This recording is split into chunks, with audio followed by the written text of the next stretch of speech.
नमस्कार विद्यार्थी मित्रांनो, माझं नाव गौरव उत्तमराव आहे. आपण आज digital library presentation social media activities या विषयावर आपण व्याख्यान तयार केलेलं आहे. ते आज मी तुम्हाला सांगतो.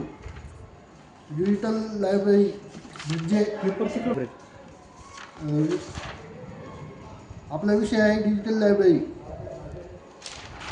तर त्याविषयी आता मी तुम्हाला माहिती देत आहे. डिजिटल लायब्ररी, ज्याला आपण ऑनलाईन लायब्ररी, डिजिटल रिपॉझिटरी, भिंती नसलेल्या लायब्ररी किंवा डिजिटल संग्रह असलेल्या लायब्ररी असं म्हणतो. हा डिजिटल वस्तूंचा एक ऑनलाईन डेटाबेस आहे, ज्यामध्ये मजकूर, स्थिर प्रतिमा, ऑडिओ, व्हिडिओ, डिजिटल दस्तऐवज किंवा इतर डिजिटल मीडिया स्वरूपे किंवा इंटरनेटद्वारे प्रवेश लायब्ररी समाविष्ट असू शकते. वस्तूमध्ये किंवा चित्रे यासारखी डिजिटल सामग्री, तसेच वर्ड प्रोसेस फाईल्स किंवा सोशल मीडिया पोस्ट यासारखी मुक्त तयार केलेली डिजिटल सामग्री असू शकते. सामग्री संग्रहित करणाऱ्या व्यक्तीव्यतिरिक्त डिजिटल लायब्ररी संग्रहात असलेली सामग्री आयोजित करण्यासाठी, संशोधनासाठी आणि पुनर्प्राप्ती करण्यासाठी संसाधन करता येतात. डिजिटल लायब्ररी उपकारक आणि व्यक्तीमध्ये खूप भिन्नता असू शकतात आणि व्यक्ती किंवा संस्थाद्वारे त्याची देखभाल केली जाऊ शकते. डिजिटल सामग्री संस्थांनी पातळीवर संग्रहित केली जाऊ शकतात किंवा संगणक नेटवर्कद्वारे निश्चितपणे प्रवेश केले जाऊ शकतात. ही माहिती पुनर्प्राप्ती प्रणाली इंटरनेटद्वारे केली जाते आणि त्यामध्ये एकमेकांशी माहिती देवाणघेवाण करण्यास सक्षम असतात. प्रत्येक गोष्टीसाठी हा काही इतिहास असतो, त्याचप्रमाणे डिजिटल लायब्ररीचा सुद्धा इतिहास आहे. डिजिटल लायब्ररीची सुरुवात चांगल्या प्रकारे दस्तऐवजीकृत केलेल्या नाहीत, परंतु अनेक प्रमुख विचार या संकल्पनेचा उदयाशी जोडलेला आहेत. पूर्वी पॉल ऑर्टेड आणि हेनरी फॉन्टेन यांच्या म्युझियम यांचा समावेश झाला आहे.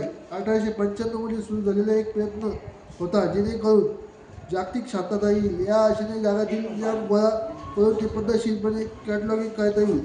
डिजिटल लायब्ररी एक स्वप्न एक शतकानंतर इंटरनेटच्या माध्यमातून पूर्ण झाले आहे. डिजिटल लायब्ररीचे प्रकार: संस्थात्मक भांडार, अनेक शैक्षणिक ग्रंथालय त्यांच्या संस्थानाचे, पुस्तकाचे, पेपर्सचे, वृत्तपत्राचे आणि इतर कामकाजी संग्रह करतात. सक्रियपणे सामग्री असतात, जे डिजिटल केले जाऊ शकतात किंवा सक्षम केले जाऊ शकतात. त्या स्वातंत्र्यामध्ये उपयोग केला जातो. राष्ट्रीय ग्रंथालय संग्रह कायदेशीर ठेवा, कॉपीराइट कायदेशीर आणि कधीकधी कायदेशीर निवडीसाठी विशिष्ट कायद्याद्वारे संरक्षित केले जातात आणि त्यासाठी देशात प्रकाशित झालेली सर्व सक्रिय माहिती आणि प्रती एखाद्या संशोधनाद्वारे विशेष राष्ट्रीय ग्रंथालयात सतत केली जातात व त्याचे इलेक्ट्रॉनिक कागदपत्रांच्या अनुसार डिजिटलायझेशन केले जाते. डिजिटल संग्रह पायाभूत सुविधा: डिजिटल लायब्ररीचा सर्वात महत्त्वाचा घटक म्हणजे जो कोणत्या डिजिटल संग्रह धारण करतो किंवा त्यात प्रवेश करतो यावर अवलंबून असतं. संग्रह पायाभूत सुविधांमध्ये सामान्यतः दोन घटक असतात.